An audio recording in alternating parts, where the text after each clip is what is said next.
All right, here we are, Sports Bit. Betting Insight today, Pauly and Teddy, SBR picks Wednesday, May 16th.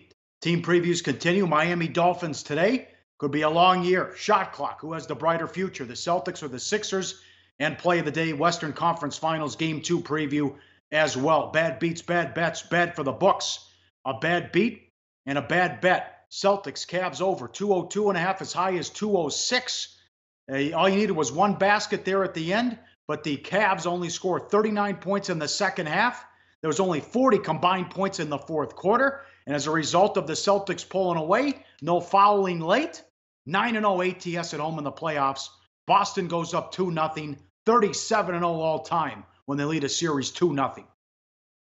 All right, let's talk about the brutal beat part of the equation, and that, of course, with the total. If you had the over, doesn't matter what number you had when it lands 201. Note the back-to-back dribble outs on the last two possessions. All you needed was one bucket. Not going to get a bucket if you don't attempt a shot. That was tough. The over certainly looked like the right side there, but as you mentioned, well, Cleveland stopped scoring in the second half. The fourth quarter, the defensive intensity was intense, and the game stayed under by this much. Rough beat if you had the over. Last night, from a side perspective, I mean, we saw I'm going to call it a split line. There was some places closed with Cleveland -1, some places closed with Boston -1. There was a fair bit of support for the Cavs in the marketplace, but once again, LeBron gets a triple-double. The supporting cast does not show. Larry Nance was a guy I thought would really have an impact on the Cavs when he got there. Where's he been? George Hill, a guy who I thought could have a real impact on the Cavs. Ty Lue has not integrated those guys. And, of course, J.R. Smith I thought the end of the game came right there where Smith had the flagrant on Horford, pushing him from behind in the air. It was a dirty play. The Cavs didn't really have much energy after that particular possession. The game was over at that point, and maybe the series is over. We'll see. The break, I think, will help Cleveland because they look pretty flat, pretty out of gas, and pretty old in last night's loss. Yep, and that was the regular season team we all know and love against. Second worst defense in the league, 24 wide open shots for Boston. Backcourt points, 52-5. Celtics only had 6 turnovers. Thompson, Smith, and Hill combined for 11 points. LeBron has 42, 10, and 12, and they still get blown out. And that concussion didn't help either with the elbow to the shoulder to the jaw. 39 points in the second half. But how about that? And also the balance, 7 players with at least 9 points with Boston. Yeah, and everyone keeps talking about the Celtics as being, they're so shorthanded. It's not like this team doesn't. They're loaded with lottery talent. And we can call him this. Al Horford, the most underrated player in the league. You think about him back at Florida when he took the Gators. He carried and he wasn't the hype guy on that team. Joakim Noah was the hype guy on that team. Al Horford got the job done, back-to-back titles. The mediocre Atlanta teams he was on year after year always seemed to overachieve in the postseason. And Al Horford last night was an absolute difference maker. Him and Marcus Smart. But, you can go on and on down the list for the Celtics. Rozier getting hot in the third quarter when they made their run. And what they have, 6 guys in doubles, 7 guys in doubles again last night. Boston has been the undervalued commodity of the postseason, particularly at home. That didn't change in game 2. A couple other bad beats. Pirates, White Sox over 8. It was 6-0 in the bottom of the second. 7-0 final. And the Braves plus $1.15 blew it in the ninth against the Cubs. Cubs win 3-2 in that one. Bad for the books. The Lightning saved their season. $1.10 down to even. They beat the Capitals on the road 4-2. The road team is 3-0 in that series. Home ice means nothing in the NHL. That's unbelievable. And look at this team. And this made sense. Rockies Padres under from 8 down to 7.5, under -125. They played a night game, a 7:10 first pitch Monday night, then at a 12:40 first pitch yesterday. Yeah, exactly. For getaway. No surprise that game took heavy under steam. But the worst one of the bunch, again, you've got 6 runs in the second inning. You have over 8. you're supposed to cash those tickets, man. That's just zeros going up on the scoreboard inning after inning and no opportunities. And, oh, finally they get a runner in scoring position and, oh, back-to-back strike. I mean, it's one of those freaking nightmares when you have the over. And it looks great early, but you'd much rather it be 3-3 early than 6-0. That one, certainly not a good result for over bettors. And let's give the Lightning some credit. You talked about no home ice advantage in the NHL. Do nothing but play road teams in the postseason in the NHL. That's a study I want to do. Just play the road team every game in every series. I want to look back and see how profitable that's been over the last decade. I'm certain it's been a blind betting profitable strategy so far this postseason, particularly as the playoffs. I read something. It's the best since 1968 as far as the road teams. There's just no home ice advantage. Winnipeg's won 4 of their last 5 on the road, and they've lost 3 out of 4 at home. The road team continues to crush. The Capitals are like 8-2 or 8-1 on the road or something like that in the playoffs. It's crazy. Giants 118 up to 145. They beat the Reds as well. More insane legalized sports betting comments. Bob Nightingale did an article for USA Today. It's a shit show. In it, umpire Joe West said he's concerned about his well-being and maybe fans trying to break their legs if a call goes against them now with a home plate umpire or a safe out call at first base now. They're concerned about their safety with legalized sports betting. That one might take the cake. Yeah, well, I mean, you're hearing a lot of people talking about sports betting who don't know anything about sports betting. I actually heard somebody say yesterday that this is going to be a difference maker for women's sports. They're like, oh, women's sports, man, you won't believe what they'll bet on the WNBA. You know, there's been betting on women's sports. Okay. It's not that popular. Some people do it. Some people grind out a profit. Some people do it for action. I'm not saying it's not beatable. I'm not saying it's hopeless. But to expect women's sports to suddenly, oh, everyone's going to be watching them because everyone's betting on them. Again, take the under. There's been legalized betting in this country for decades here in Nevada. You can see how it works. You're not starting from scratch out there in the other 49 states. Hilarious, the comments that you're seeing from, again, this is the mainstream perception, and it's our job to help them get to the right place, understanding what sports betting really means. Yeah, how about William Hill ready to open up at Monmouth Park Memorial Day? That'd be something. They're flying in ticket writers from Nevada, and they're trying to target that as a start date. Here we go. Western Conference Finals, Game 2, thanks to BetOnline and Intertops. Intertop Sportsbook, 22 years online. Sign up, deposit, and win. Rockets and the Warriors. Houston's 224.5 the total. Must win for the Rockets. Everyone thinks it's going to be a sweep now after what happened in Game 1. Adjusted series price, Golden State minus 550, and the Warriors are now minus 350 in some spots, like William Hill, to win it all. A couple weeks ago, they were even money.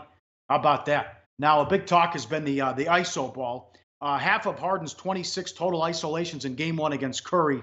The Rockets reportedly set up the matchup by having the man Curry was defending screen for Harden. This is from Second Spectrum data. Forcing a switch, Harden averaged 1.3 points per isolation against Curry on Monday night, a remarkably efficient number.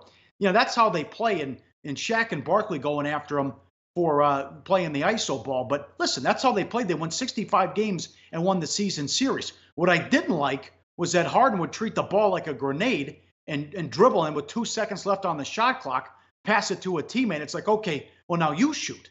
So this is what they do, and it was so successful, and Harden had 41 points in the Game 1 loss. The problem is Golden State's doing a great job making Harden defend. So you clearly saw he was tired in the first quarter, and he's going to run out of gas if he has to carry the load. That's why he wants CP3 to get some more touches and look for his shot early. And the supporting cast was terrible. That's what we did what we talked about in our conference preview. Mbamute, Tucker, Ariza, who was in foul trouble, Gordon, nothing. And Mbamute didn't score and missed 3 bunnies. This will be a sweep if the supporting cast does nothing for the Rockets. Sure. And of course, when you talk about the postseason, this is when the supporting cast contributions start to decline and your superstars have to step up and play at a superstar level. We saw that for Golden State, where their superstars played great for Houston, I mean, Harden got the stats. It's not about the stats, obviously. Now, let's talk about the point spread for a minute, because this line's really been bouncing. I'm seeing it at 1 as we speak at the square shops, the Bovadas of the world. Have Houston only 1. Some of the sharp shops, and I thought the whole market was moving to 2 earlier this morning. Then it got bet back to 1.5 and back up to 2. There are definitely competing groups who are on different sides of this ball game. The market has been shifting, and right now, again, depending on which side you like, -1.5, -2s are available, and there are even some -1s out there on the Houston side. We've seen this Rockets team do one thing very, very well over the course of the last couple of months. I mean, really, that hasn't happened very often, but when they've lost, they've bounced back. They're 9-0 straight up off a loss since January. The last back-to-back losses came the first week of January, and that was without James Harden in the lineup. They really only had one slump all year. They went through the holidays, and Harden was banged up, and they went 2-7. That was the tail end of that stretch. Since that time, so we're talking about basically the last 5 months, off a loss, Rockets have bounced back with a win every single time, including in the first 2 rounds of the postseason, where both times they suffered an upset loss and both times bounced back with at least a straight-up win in their next ball games. Now, you talked about what they did in terms of ball security the first 2 rounds of the playoffs, less than 10 turnovers per 100 possessions. That ranked as the second best in playoff history over the last 41 years since turnovers have been an official stat. But game 1, 16 turnovers and playing a lot of that ISO ball. That's something that, again, Mike D'Antoni is harping on. So is James Harden. Quote, if you miss shots or if you turn the basketball over, they're out. They're getting dunks. They're getting threes. I'm not sure how many transition points they had, but it was too many. That's what they thrive on. So we got to do a better job of not turning the basketball over, taking better shots, getting back defensively, and matching ups. Mike D'Antoni, there are too many times we just had mental lapses where they didn't switch properly or we didn't switch hard enough. So you think the adjustments for the Rockets come on the defensive side. I do expect them to defend better. The question is, can they avoid the turnovers, which they didn't have in the regular season when they're playing all this ISO ball against a team that gets out in the passing lanes and can just wreak havoc on one-on-one guys like James Harden? Now you got to win 4 out of 6 against what might be the best team in NBA history, and they've won 25. They're 25-3 in the playoffs the last 2 years, and they've won 15 in a row at home in the playoffs, which ties the record. So good luck with that. They have no one to put on Durant. You can't double him because you can't leave these shooters wide open. They did a horrible job defensively on Klay Thompson, who picked them apart. They win by double digits, and Curry doesn't do much in the Game 1 win as well. So Capella spent a lot of time on the bench. That surprised me. Maybe you can put Capella on Durant, or I don't know. If Green wants to shoot threes, I'm fine with that. So I don't know why I don't have a problem with Capella on Green if they want to do that as well. They've been in this situation before. I think the last time they didn't have home court in a series was 2014. Thompson remembers it well. Great team win, but the series far from over. Me and Draymond were in this situation against the Clippers in 2014. We won Game 1 on the road, and then the Clippers beat us 138-98. So we'll see how the Rockets adjust as well. But the turnovers, you're right.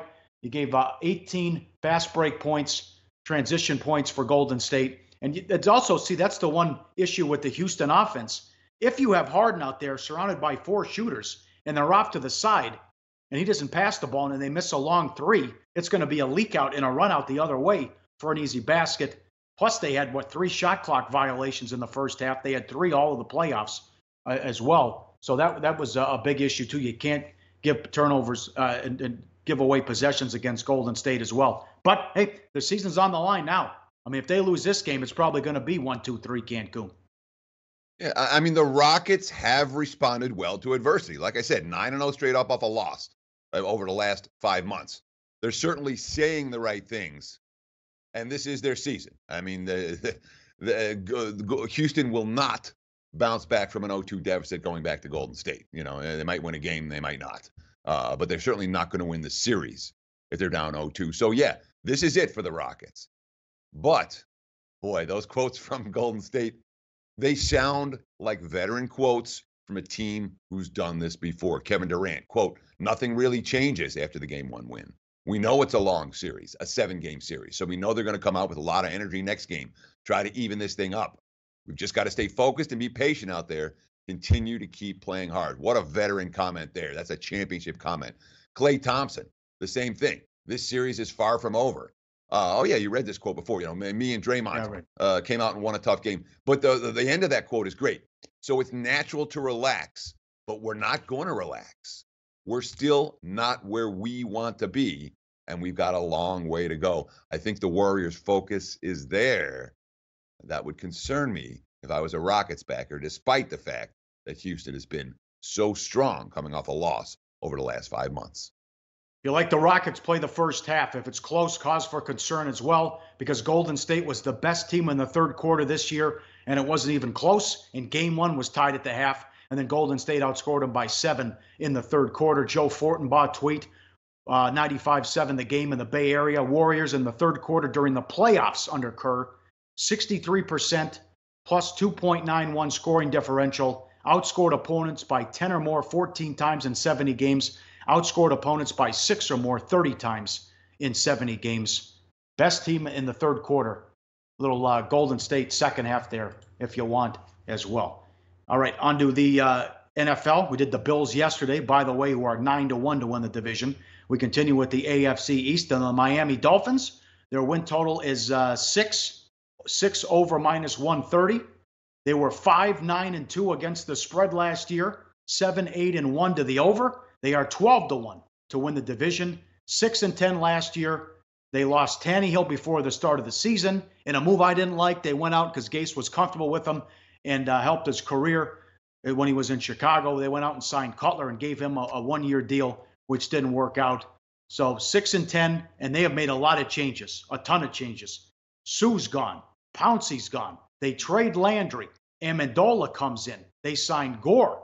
A lot of people think they're going to be awful. A lot of people in Miami think it's going to be a long year for the Dolphins, but they have made a lot of changes with this roster. Yeah, I mean, the prevailing wisdom on Miami is that certainly the markets are not bullish on this team at all. Remember, they won 10 games and were a playoff team 2 years ago.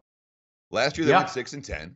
And this year, priced the line 6/6.5. We call it 6 over minus 130. If you want to bet them under 6.5, you can find it. If you want to bet them over 6, you can find it. That is one of the many reasons that we like to do NFL previews as early as we can in the process to allow you to get the best of the number, whichever side that you like.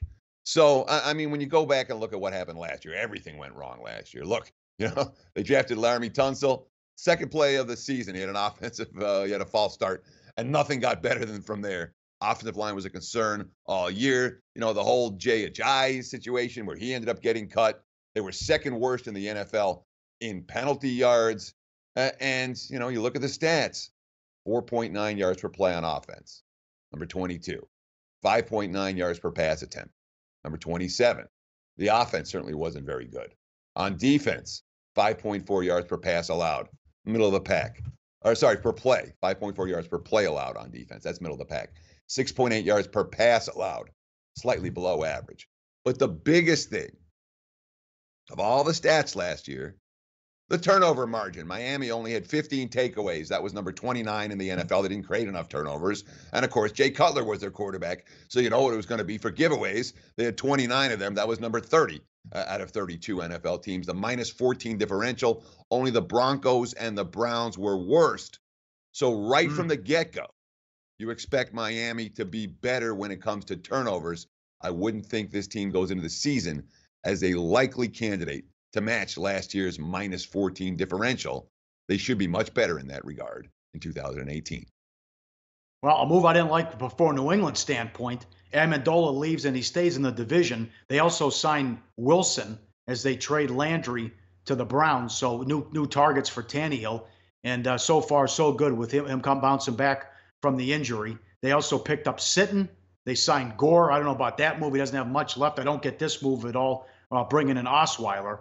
And I know a lot of ESPN, I mentioned Miami, ESPN people, the panelists and experts there are not high on them. They have them the third worst team in the NFL. Yeah, it's not just ESPN. You look at NFL.com.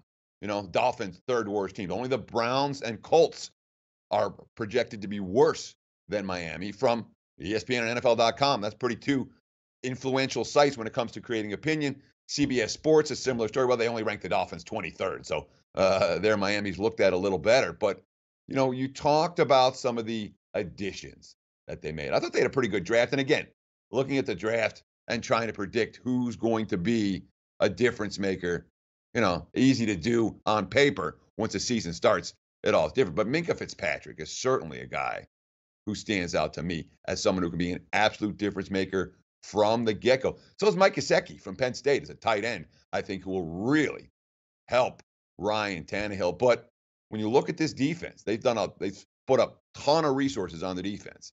A couple of first-round picks, a couple of third-round picks. They got a couple of veterans in looking to create a nasty pass rush and a strong secondary. Charles Harris, last year's first rounder, he's has potential. The rookie linebacker Jerome Baker is someone who I think is solid. Cordrea Tankersley as someone who can help in the secondary. So there's a lot of pieces for this team defensively if Tannehill can play well. Matt Burke, quote, the defensive coordinator, "I have high expectations. Obviously, we've been fortunate the last couple of drafts and off seasons to add some pieces. GM Chris Greer and those guys have done a good job. I'm on like the broken record in terms of me always wanting more, and give me this, and I don't have this.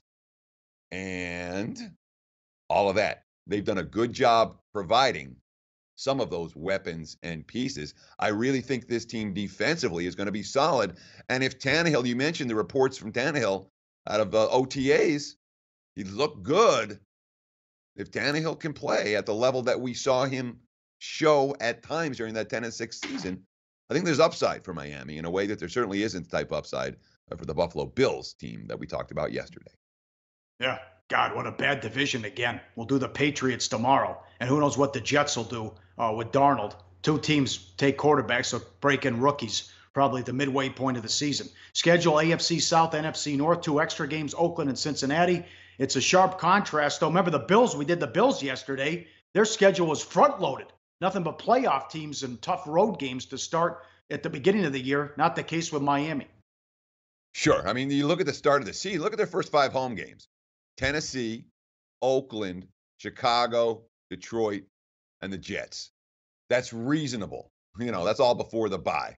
Yeah, I mean, they have a road trip to the Jets. They got to go to New England and Cincy. Cincy's not that tough. Houston, Green Bay, not going to be easy. And then they come back out of the break. They got Indy and Buffalo as their first 2 games. So there's certainly, from a schedule standpoint, when you compare Miami and the way you project their season to go, because look, this is Tannehill's 7th season with the Dolphins. If things don't go right, they cut bait. Gase, there's talk Gase is on the hot seat. I don't think he really is. But if things go south, by December, maybe he is. So the one thing that you don't want if you're betting a team over is a quarterback and a coach that might be gone by December. For Miami, given the schedule's relative ease early on, it doesn't look like that's going to be the case for the Fish. First lean for Miami is to bet them over the total. And again, you can find 6s with juice. That's what to look for if you like the over. All right. Excellent. Very good. Patriots tomorrow, and they made a lot of moves in the offseason, as in guys left. Brady lost some weapons. We'll touch on them coming up, and they continue to go over every single year. Time to turn on the shot clock. It's SportsBit, by the way. SportsBit Live on SBRpicks.com. I'm at Real Sports, but he's at Teddy_Covers. Who has the brighter future, the Sixers or the Celtics? I'll go with the Sixers because they have a lot of cap space and they have some assets they can trade. Covington, I think, is going to be the fall guy based on what happened in losing to the Celtics in 5 as he had a horrible series. Maybe you can make a move to get Kawhi. You can get Paul George. Who knows? If this goes sideways for Cleveland, you hear the LeBron rumors as well. But the big thing, trust the process. They were the 3 seed. Embiid and Simmons are going to continue to get better. Nobody wins right away in the NBA. Westbrook, Durant. Remember when Kobe came in the league, you guys shooting air balls in his first playoff series against the Jazz. So Simmons, in a game they led by 22 on the road at Boston, almost won that game, blew a big lead, but still almost won that game, lost a close one. Simmons had 1 point in that game. Watch what happens when he gets a jump shot. and Embiid will continue to improve. I know the Celtics, there's a lot to like, but Philly has all those assets and a ton of cap space. They have a big offseason. They have already gone on record. Management, ownership, we're ready to win now. We're going to sign some pieces. I'll spend a ton of money. No. Let's start with this. That cap space for Philadelphia is all gone once they re-sign Embiid and Simmons. The Covington deal is going to come back to haunt them. And Philly's cap space on paper, not quite what you might think. Boston is the team with the brightest future in the East. Think about how young the Celtics are. No one, they're too young to win. They're too young to win now. Yeah, they're super young. And by the way, next year, they have Kyrie Irving and Gordon Hayward coming back. Two superstars coming back to a team that's already elite. Boston's got the brightest future. Boston's a team to watch out for. Philly gets the hype. We like the Sixers. Brad Stevens worth mentioning here too as well. Brad Stevens worth his weight in gold. Celtics have the brightest future in the East, not the 76ers. All right. Money time, play of the day. Let's go betting number 501, 502, Golden State, Houston under. Based on the closing line, using the closing line, 5 of the last 6 Golden State games have gone under. And I hope you got the best of it in game 1. Should have gone over. I still couldn't believe that. They were fouling down 11 and 12 with 30 seconds left. Under 224.5. Harden allowed 13 points in 9 possessions when he was ISO'd on Curry and Durant. 3 easy layups. I think they can fix that, although it hurts that they're hunting him and they know it, making him work. But I think you get a better performance out of Houston defensively, and also don't give up the transition points. 5 out of the last 6. Let's make it 6 of the last 7. Golden State, Houston under 224.5. All right, let's answer some comments from the comments section for today. A lot of discussion about the Browns. Someone asking, Browns going to kick ass. Look, every single wise guy I've talked to over the last month, literally every one of them. Hey, do you got a Cleveland future in your pocket? Hey, you got a Browns to win the division? Hey, you got a Browns to win the Super Bowl? What are we doing with this shit They'll all again? be betting Cleveland again. But you look at that roster, Pauly. 2 years. All they do is lose. 2 years of this shit. Saying. All they do is lose. You're not as sharp if you're on the Browns. They won 1 game in 2 years. They went 4-12 against the spread last year. Jesus, guys. Hugh Jackson doesn't know what he's doing either. Give me a break. They bet their win total over last year, too. They did, and they didn't win that. Let's see. Tell Flash Gordon Baker Mayfield's going to be a flop. Boston smashed the second quarter. Appreciate the comments, guys. Keep them coming. We'll do our best to answer on every day. At least respond with you once or twice during the course of the show. Appreciate your time. Enjoy the games. Best of luck. We'll talk to you again right here on SportsBet tomorrow with all the betting insight you expect. SportsBet betting insight today from SBRpicks.com.